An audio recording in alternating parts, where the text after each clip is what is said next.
খানা খেয়েছে, ঠিক কিনা বলেন?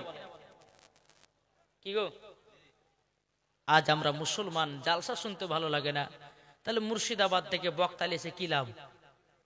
গ্রামের ইমাম সাহেবকে দিয়ে একটা ফাতিহা করলে তো পারেন, বক্তা এসে কি লাভ? কি গো বাবা যে মুসলমান সোনা মানিকের, আমার আল্লাহ পাক আল্লাহ তাআলা বলতে, চোখ আমার বান্দা বান্দিরা, তোমাদের বাড়ির ভিতরে যদি তোমরা কবরস্থান বানায় নাও, কেন নাও? যে বাড়িতে নামাজ নাই, যে বাড়িতে রোজা নাই, যে বাড়িতে আমল নাই, যে বাড়িতে কোরআন তেলাওয়াত নাই, আমার আল্লাহ পাক আল্লাহ তাআলা বলতেছে ওই বাড়িটা হলো একটা কবর। আমার আল্লাহ বলছে, বান্দা রে, ও বান্দা, তোমরা শুনে রেখে দাও, যেখানে হাদিস কোরআনের বাণী হবে তোমরা ওই জায়গাটাকে ফাঁকা রাখিও না। আমার আল্লাহ বলতেছে, গো আমার বান্দা বান্দিরাও, যারা ফাঁকা রেখে দেবে, আমার আল্লাহ বলতেছে তারা কিয়ামতের ময়দানে আল্লাহ পাক আল্লাহ তাআলার কাছে জবাবদিহি করতে হবে। আল্লাহ বলবে, বলে বান্দাও, তোরা অনেক দূর দূর থেকে বাগদা নিয়ে এসেছিস, তোরা মেলাতে ঠেলা খেয়েছিলি, হাদিস কোরআনের বাণী তোরা শুনিস নাই, চল তোদেরকে এখন যেতে হবে জাহান্নাম। কি গো, এই আমার কথা বুঝতে পারছেন? জি, এখনো ওয়াজ আমি শুরু করিনি, টিলার দিচ্ছি, টিলার, বুঝলেন না? আজ আমরা মুসলমান নমাজ ঠিকভাবে পড়তে পারি না, আমরা মুসলমান রোজার মাসে রোজা রাখতে পারি না, আমরা মুসলমান এই জান্নাতি বাগানে বসতে পারি না। শুধু মুখে দাড়ি থাকলে পরে মুসলমান না, মাথায় টুপি থাকলে মুসলমান হওয়া যায় না। কি গো, হওয়া যায়? গায়ে লম্বা জামা থাকলে পরে মুসলমান হওয়া যায় না। বাবাজি মুসলমান ভাইরা, এই সোনা মানিকেরা, ও মা কালা শুনে যান মারাতি বালাই মা জননীরা, আমার আল্লাহ পাক আল্লাহ তাআলা বলতে, চোখ আমার বান্দা বান্দিরা, বান্দা বান্দিরাও, তোমরা যদি নবীকে মহব্বত করে এই জান্নাতি বাগানে যদি বসো, মরার পরে জান্নাতি বানায়া দেবে। জোর বলুন না সুবহানাল্লাহ। ঠিক না?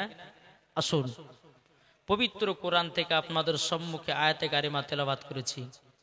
আল্লাহ পাক আল্লাহ তাআলা বলতেছে, আন নাবিয়্যু আউলা বিল মুমিনিনা মিন আনফুসিহিম, প্রত্যেকটা মুমিনের আত্মার চাইতে আমার নবী নিকটে আছে। এর জোর হবে না?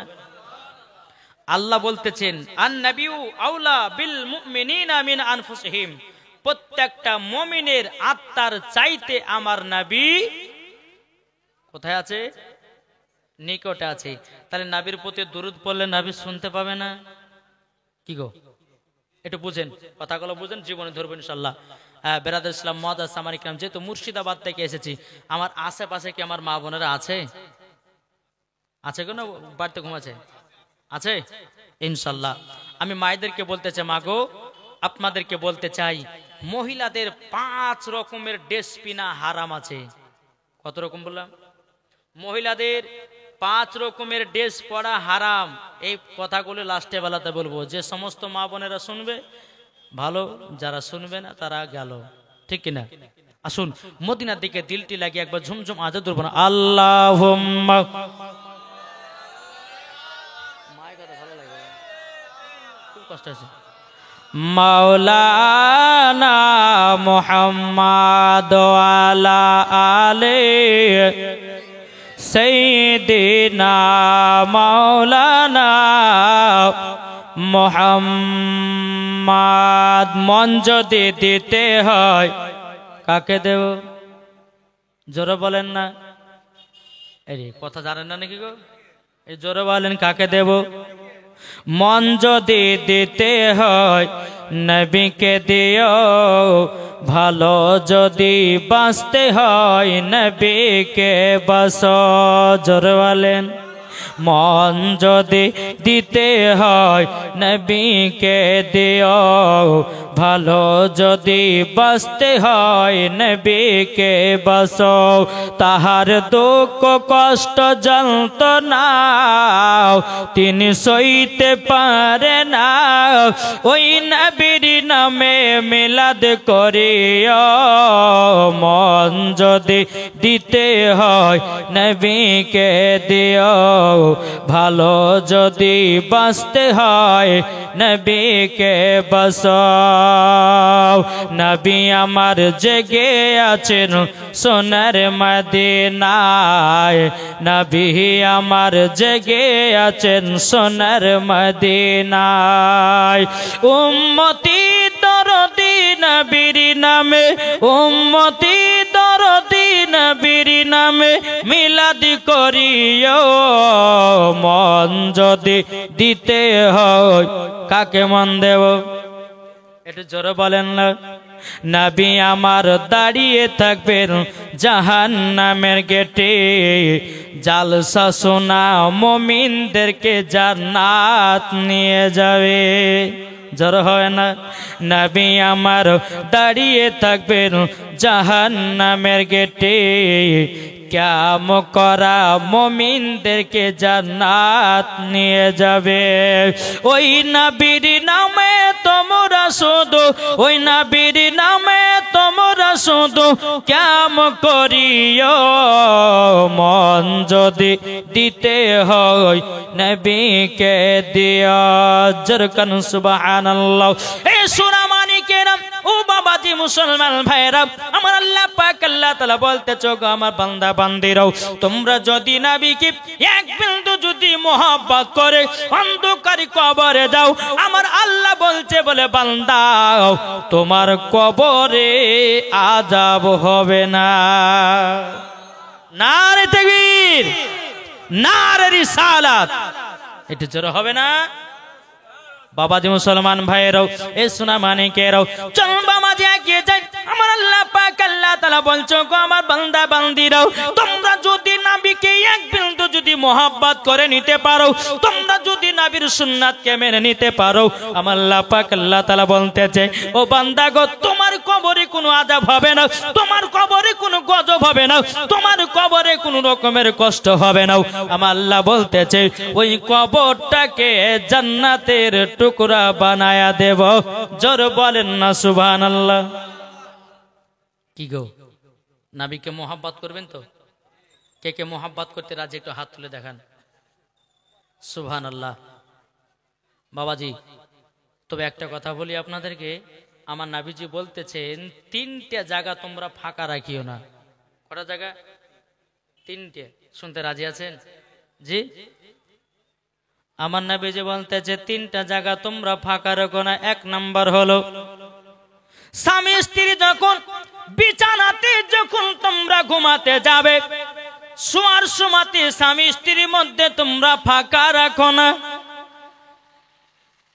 ঠিক না আল্লাহ বলছে বলে বান্দা বান্দিরা তোমরা যদি ফাঁকা রাখো ইবলিস শয়তান ঢুকবে আর স্বামী স্ত্রীর ভিতরে ঝামেলা লাগাবে আমার আল্লাহ বলছে বান্দারে দ্বিতীয় নাম্বার যখন নামাজ পড়তে যাবে মসজিদের কাতারে যখন দাঁড়াবে তোমরা কখনো ফাঁকা রাখিও না বাবাজি মুসলমান ভাইরাও যদি ফাঁকা রাখো ওই জায়গাতে ইবলিস শয়তান ঢুকে যাবে বাবাজি মুসলমান ভাইরাও এই সোনা মানিকেরাও আমার আল্লাহ পাক আল্লাহ তাআলা বলতেছো গো আমার বান্দারাও তোমরা যদি তিন নম্বর জায়গা যেই জায়গাতে হাদিস কোরআনের বাণী হবে তোমরা ওই জায়গা ফাঁকা করিও না ইবলিস শয়তান ঢুকবে জালসা শোনা তোমাদের 12টা বাজাবে কি গো এই যে ফাঁকা জায়গা না ইবলিস শয়তান এসে লার সাহেব হয়ে বসবে চল কতক্ষণ উঠ ঠিক না ইবলিস শয়তানের কাজ আছে তাই বাবজি মুসলমান এই জায়গাগুলো ফাঁকা না করে একটু একসঙ্গে গোছে বসেন না ইবলিসকে আমরা ঢুকতে দেব না ইবলিসকে বসতে দেব না দেব নাকি এটা আসেন একটু আগে আগে বসেন যে জায়গাগুলো ফাঁকা আছে একবার দুরূদ পড়ছি একটু আগে চলেছেন আল্লাহুম্মা সাল্লি আলা মাওলানা মুহাম্মদ ওয়ালা আলি মাওলানা মোহাম্মদ কবি বলতেছে তুমি মানলে মানো, কারা বলে?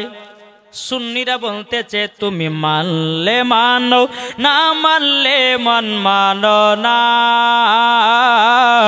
আচ্ছা, গজাল শুনলে কি আপনাদের কষ্ট হয়েছে? জি, একটু মানুষজনকে একটু বসাচ্ছে গজাল শুনিয়ে, ঠিক কিনা? জি, তুমি মানলে মানো, না মানলে মন মানো না। আশিকেরি আসল জান্নাত সোনার মদিনা, আশিকেরি আসল জান্নাত সোনার মদিনা।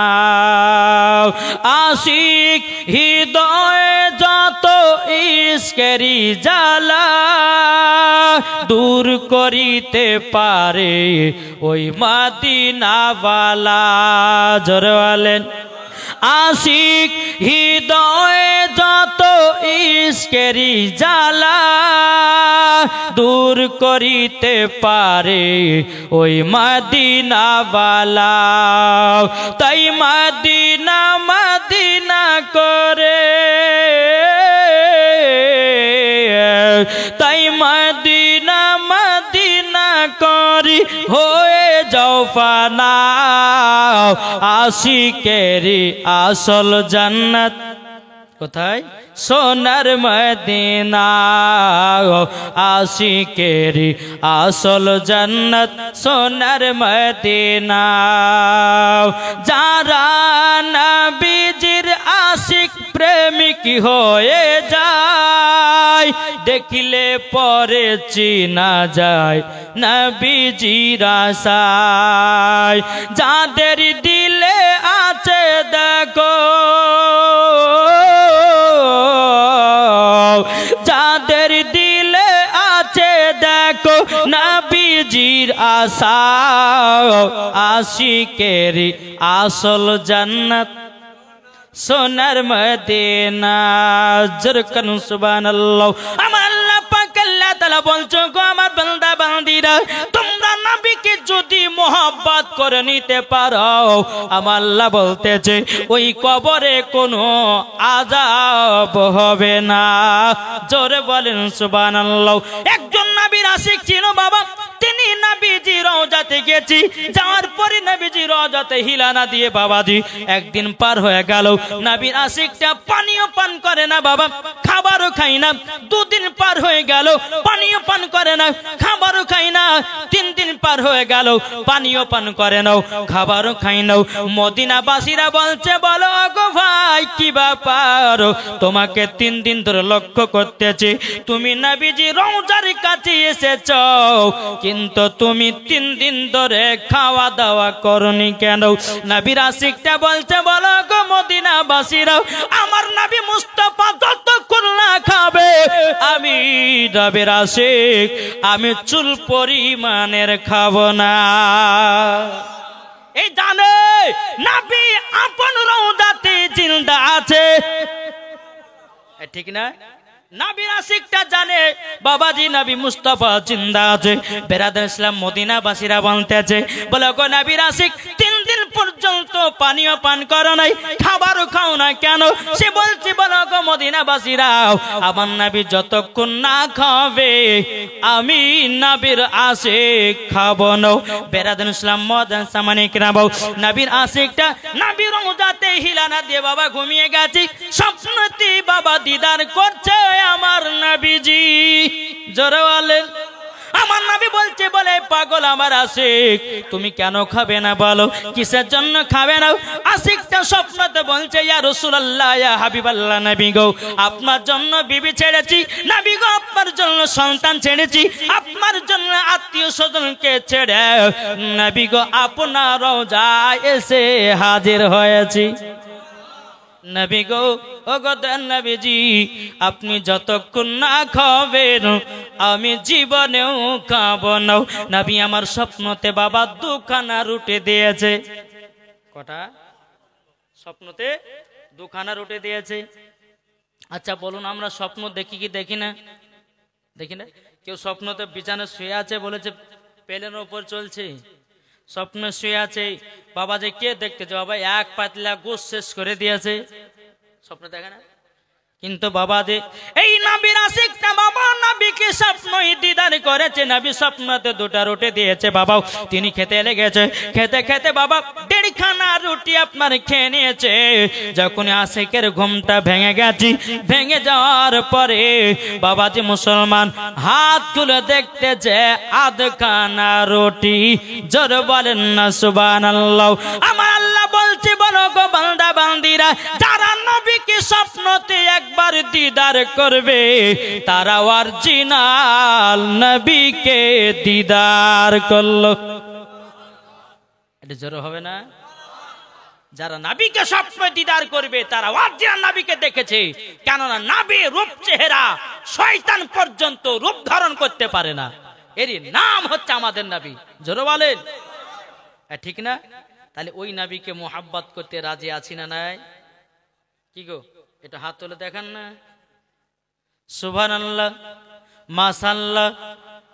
তাই কবি বলতেছে, আমি চাই না বেহেশত, আমি চাই না জাহান্নাম, আমি চাই না বেহেশত, আমি চাই না জাহান্নাম, আমার কপালে লিখে দিও দয়াল নবীর নাম, আমার কপালে লিখে দিও দয়াল নবীর নাম।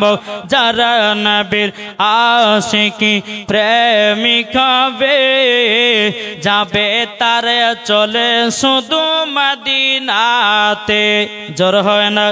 যারা নবীর আশিকি প্রেমিক হয়ে যাবে যাবে তারা চলে শুধু মদিনাতে।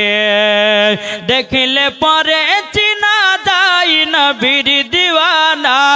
জোরে বলেন, দেখিলে পরে বুঝা যায় নবীর দিওয়ানা, আমার কপালে লিখে দিও দয়াল নবীর নাম। জোরে কান সুবহানাল্লাহ। আল্লাহ বলতেছে, এই বান্দা বান্দিরা তোমরা নবীর সঙ্গে সম্পর্ক রাখো, আলেমদের সঙ্গে সম্পর্ক রাখো, তোমরা ওলিদের সঙ্গে সম্পর্ক রাখো। আমার আল্লাহ বলতেছে, যার সঙ্গে যার সম্পর্ক রাখবে কাল কিয়ামতের ময়দানে বাবাজি তার সঙ্গে হাসর হবে। কি গো, আচ্ছা আলেমদেরকে মোহাব্বত করেন না? করেন তো? এখন মসজিদের ইমামের দাম নাই বাবা, আছে? আমার নবী বলছেন, আল ওয়ারাসাতুল আম্বিয়া, প্রত্যেকটা আলেম ওলামা হচ্ছে আমার ওয়ারিস। জোরে বলেন। এখন আলেমের পেছনে নামাজ পড়ছেন, ইমাম বানিয়েছেন, এখন ওই ইমামকে যদি মোহাব্বত না করেন তো নবীকে পাবেন? चमक तुझसे पाते हैं सब पाने वाले, मेरा दिल भी चमका दे चमकाने वाले। যা দিলেতে বাবাজি আলেমের মোহাব্বত থাকবে, যা দিলেতে বাবা ওলির মোহাব্বত থাকবে বাবাজি ওই ব্যক্তি অরিজিনাল আল্লাহর নেক বান্দা হবে। আমার কথা কি বুঝতে পারছেন? যে আমি এইটুকু আপনাদেরকে বোঝাতে চাইছি যে বাবা আলেমদেরকে মোহাব্বত করতে হবে। এখন মসজিদের ইমামের দাম নাই, আছে? বলছে ইমাম সাহেব মসজিদ কেন ঝাড় দেননি, ইমাম সাহেব বাথরুম কেন পরিষ্কার নাই, ইমাম সাহেব কেন মসজিদকে ঝাড়ু লাগান নাই। মনে হচ্ছে বাপের চাকরি নিয়ে রেখেছে, মাসে 5,000 বেতন দেবে। কি গো, ক টাকা বেতন? এদিকে বেতন বেশি। আমাদের মুর্শিদাবাদে বাবা ইমামদের বেতন 5,000 টাকা। এ কিছু হয় 5,000? এদিকে আরো কম। আরে আল্লাহু আকবার। বাবাজি বাড়িতে লাখ লাখ টাকা খরচা করবে রে বাবা, কিন্তু ইমামকে 1,000 টাকা বাড়াতে গেলে পরে ওদের গায়ের চুলকানি উঠে যায়। আমার আল্লাহ বলছে, বান্দা রে, একজন ইমামের বেতন যদি তুমি বাড়ায়া দিতে পারো, আল্লাহ বলতেছে তোমার বাড়িতে মাটিতে আল্লাহ রহমত বর্ষিত করবে। জোর বলুন না সুবহানাল্লাহ। আপনাদেরকে একটা কথা বলবো, এখন ইমামের বেতন যদি বাবা 5000 হয়, বাবা যে কালকে ঈদের নামাজ পড়বে, এখন ইমাম সাহেব বাবা দুদিন পর নামাজ পড়বে ঈদের নামাজ, এখন মাগরিবের নামাজে ইমাম সাহেব দাঁড়িয়েছে, ইমাম সাহেব দাঁড়িয়ার পরে আল্লাহু আকবার বলে নিয়াত করেছে, এদিকে আলহামদুলিল্লাহি রাব্বিল আলামিন আর রহমানির রহিম মালিক ইয়াউমিদ্দিন, এদিকে বাবা ইমাম সাহেব গুনগুন গুনগুন করে আওয়াজ করতেছে, আল্লাহকে 5000 টাকা বেতন নামাজের ভিতরে চলছে, 5000 টাকা বেতন। এখন বিবির শাড়ি কিনবো না বেটার কাপড় কিনবো না আপনার বিটির জামা কিনবো, নামাজের ভিতরে বাবা এরকম চিন্তা, ফারিস্তারা বলছে এই ইমাম কি গুনুর গুনুর করতেছো, তোমার নামাজ তো হলো না। ইমামের যদি নামাজ না হয় বলুন মুসাল্লির নামাজ হতে পারে কি করে? কি গো, তার জন্য বলা হয়েছে ইমামের বেতন হাই র্যাঙ্কে করার জন্য নামাজের ভিতরে চিন্তা না করে। কি আমি মুর্শিদাবাদের এলাকাতে আমি যখন নামাজ পড়াতাম বুঝলেন, তো তখনকার বেতন ছিল বাবাজি 1500 টাকা তালবে ইলমের জামানায়। আর তালবে ইলমের জামানায় 1500 মানে বিশাল ব্যাপার। জি, একদিন দুদিন তিন দিন করতে করতে সভাপতি সাহেব বলছে ভাই আর 500 টাকা বাড়িয়ে দেন না, 500 টাকা বাড়িয়ে দেন। তো এই তোমাদের টাকা তো বরকত যাও, ওই টাকা তো হবে যাও। আমি মনে মনে ভাবছি যে একদিন তো তোমার দিন আসবেই আমার কাছে, সেই দিন তোমাকে দিব। একদিন দুদিন তিন দিন করতে করতে বাবা সভাপতি সাহেব 500 টাকা হাতে নেমেছে, মুল সাহেব 500 টাকাটা নেন আর একটু ফাতিহা করেন, বলে কাল লেগে বলে আমার বিটি পরীক্ষা দিতে গেছে, পরীক্ষা যেন পাস করে আর আমার বিটি যেন চাকরি পায় আর আমার বিটির বেতন যেন মাসে 40,000 টাকা হয়। আমি বলছি আজ থাকবো নাহলে বিদায় নেব। রুজির মালিক কে? জোরে বলেন না। রুজির মালিক হলো আল্লাহ, দুনিয়ার মানুষ নয়। আমার আল্লাহ বলতেছে রুজি দেনে বলে হলো আল্লাহ, আর রুজি বন্টন করনে वाला হলো আমার দয়ার নবীজি। জোরে বলেন সুবহানাল্লাহ। যখন বাবা যে কথা বলো আমি ফাতিহা শুরু করলাম, ফাতিহা শুরু করার পরে আমি বলতেছি বলে আল্লাহ সভাপতি সাহেবের বিটি তিনি পরীক্ষা দিতে গেছে, পরীক্ষা যেন পাস করে আর সে যেন চাকরি পায়, আল্লাহ গো তার বেতন যেন আমার মতো বেতন হয়। যেমনই বলেছি অমনি সভাপতি আবার টেরা ভাবে তাকাছে, এ তো 500 টাকা দিয়ে লস হলো। ইমাম সাহেব আপনাকে 500 টাকা দিয়েছে, এমনি আপনাকে বললেন যে আমার বিটি যেন পরীক্ষাতে পাস করে আর চাকরি যেন পাই আর বিটির বেতন যেন মাসে 40,000 হয়, আপনার মতন বেতন মানে বললে বলে সভাপতি সাহেব আপনি বলেছেন ইমামের টাকাতে বরকত আছে, আমার টাকাটা আপনার বিটিকে দেব আর আপনার বিটির টাকাটা আমি নেব, দেখি কত বরকত আছে নাকি বলছে। বাবাজি মুসলমান শোনা মানে কাশুন, যে ইমাম না হলে পরে তোমার বাড়ির নামাজ আপনার কিনা ফাতিহা হবে না, যে ইমাম না হলে পরে আপনার বাড়ির মিলাদ হবে না, যে ইমাম না হলে পরে আপনার বাড়ি বাবাজি মায়ের জানাজার নামাজ হবে না, যে ইমাম না হলে পরে আপনার আব্বার জানাজার নামাজ হবে না, যে ইমাম না হলে পরে আপনার বিটি বেটা বৌমারা কোরআন শিখতে পারবে না, তার বেতন কেন 5,000 টাকা হবে? ও সোনা মানিকেরা আল্লাহ বলছে বলে বান্দা রে বান্দা, একজন ইমাম যদি তোমাদের এলাকাতে 5 ওয়াক্ত নামাজ পড়ায়, ইমামের বাড়ির সমস্ত কিছুর দায়িত্ব নিতে হবে ওই গ্রামের মানুষদেরকে, ঠিক না? এখন মাসে 5,000 টাকা বেতন দিয়ে একজন ইমামকে জিজ্ঞাসা করে না ইমাম সাহেব আপনার 5,000 টাকা তো হয়েছে? আবার ইমাম সাহেব যদি বেটা বেটি যদি জ্বর হয়ে যায়, যদি বলে যে জোহর আসতে পারেন না, জোহর পড়িয়া যাবে, ওরে বাবা রে মনে হচ্ছে ওয়াল লেগে আর বিটিকে মারে ফেলতে হবে, এই আছে না নাই? তাই কথা বলতে চাই আপনাদেরকে, ইমামদেরকে মুহাব্বত করুন, ইমামদেরকে ভালোবাসুন, দেখবেন মরার পরে জান্নাতি হবেন। চলুন বাবাজি আমি ওয়াজের দিকে যাই, একবার দুরূদ পড়ুন। আল্লাহুম্মা সাল্লি আলা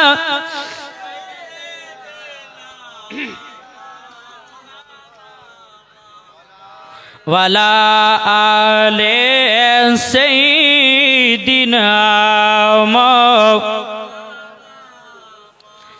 মুহাম্মাদ সাল্লাল্লাহু আলা মুহাম্মাদিন সাল্লাল্লাহু আলা মুহাম্মাদ। একবার জোরে বলুন সুবহানাল্লাহ।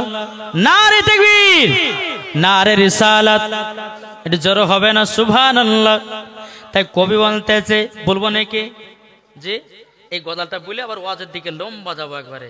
জি, যেন আরো যারা ভাই বাহিরে যারা দাঁড়িয়ে আছে তাদেরকে বলতে চাই, ও মা খালা যারা আপনারা এদিক ওদিক ঘোরাফেরা করছেন, মা আপনার আসুন। আমার নাম মৌলানা ওবায়দুল ইসলাম জামালি, আর আপনাদের এই এলাকাতে এসেছি হোমিওপ্যাথি ওষুধ দেওয়ার জন্যে। কি ওষুধ? হোমিওপ্যাথি ওষুধ দেওয়ার জন্য। এটা ভাববেন না যে আমি হোমিওপ্যাথি ওষুধ বিক্রি করি, ঠিক না? তাই বলতে আছে ঝড় ঝড় ঝড়, এই বছরে প্রথম নতুন গজাল। জি, ঝড় ঝড় ঝড় রহমত ঝরে সুবে সাদিকের ভরে। জ্বর হবে না? সুবহানাল্লাহ বলে আল্লাহ খুশি হবে, ফারিস্তারা খুশি হবে। জোরে বলেন ঝড় ঝড় ঝড় রহমত ঝরে সুবে সাদিকের ভরে। বলছে ওরে কবুতর এলো খোদার পয়গম্বর মা আমিনারি ঘরে। জোরে বলেন বলছে ওরে কবুতর এলো খোদার পয়গম্বর মা আমিনারি ঘরে। ঝড় ঝড় ঝড় রহমত ঝরে সুবে সাদিকের ভরে। বলছে ওরে কবুতর এলো খোদার পয়গম্বর মা আমিনারি ঘরে। একটু জোর হবে না? যারি চেহারাতে যারি চেহারাতে নূরের ঝিলিকি মারে হাসিল যেন মুক্তা ঝরে। জ্বর হবে না? যারি চেহারাতে নূরের ঝিলিকি মারে হাসিল যেন মুক্তা ঝরে। তাই বলছে নবীর দাদা কি রূপ দিল মোর খোদা, বলছে নবীর দাদা কি রূপ দিল মোর খোদা, যে দেখে সাই হয়ে যায় নবীর প্রতি ফিদা। জোরে বলেন ঝড় ঝড় ঝড় রহমত ঝরে সুবে সাদিকের ভরে। বলছে ওরে কবুতর এলো খোদার পয়গম্বর মা আমিনারি ঘরে। আরে করবে না কেউ আরে মূর্তি পূজা। জোরে বলেন আরে করবে না কেউ আরে মূর্তি পূজা, এসে গেছে বান্দাদের রাজা। জোর হবে না? আরে করবে না কেউ আরে মূর্তি পূজা, এসে গেছে বান্দাদের রাজা।